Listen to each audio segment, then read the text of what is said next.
Crime development చూస్తున్నాం. అనంతపురం జిల్లా కదిరిలో kidnap ఘటన కలకలం రేపుతోంది. ఇందిరానగర్లో నివాసం ఉంటున్న 40 ఏళ్ల ప్రేమ్నాథ్ రెడ్డి ఇవాళ ఉదయం వాకింగ్కి వెళ్తుండగా నలుగురు వ్యక్తులు అటకాయించి మోటార్ బైక్లపై తీసుకెళ్లారని బంధువులు చెబుతున్నారు. కడప జిల్లాకు చెందిన రాణా ప్రతాప్ రెడ్డితో 3 లక్షల రూపాయల లావాదేవీల విషయంలో ఈ ఘటన జరిగినట్లు ప్రేమ్నాథ్ రెడ్డి తండ్రి చెబుతున్నారు. గతంలో రాణా ప్రతాప్ రెడ్డి చంపుతానని బెదిరించినట్లు కూడా తెలిపారు. పోలీసులు ఈ ఘటనపై దర్యాప్తు చేపట్టారు.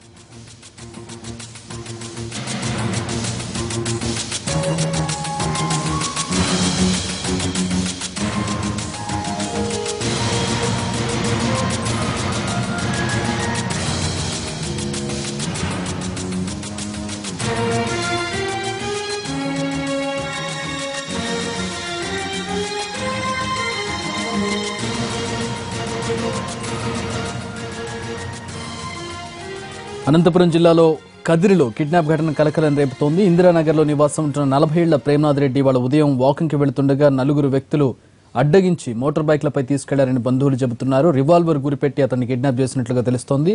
కడప జిల్లాకు చెందిన రాణా ప్రతాప్ రెడ్డిపై అనుమానం వ్యక్తం చేస్తున్నారు కుటుంబ సభ్యులు. అతనితో 3 లక్షల రూపాయల లావాదేవీల విషయంలో ఈ ఘటన జరిగినట్లుగా ప్రేమ్నాథ్ రెడ్డి తండ్రి అనుమానం వ్యక్తం చేస్తున్నారు. గతంలో రాణా ప్రతాప్ రెడ్డి తన కొడుకుని చంపుతానని కూడా బెదిరించినట్లుగా ఆయన తెలుపుతున్నారు.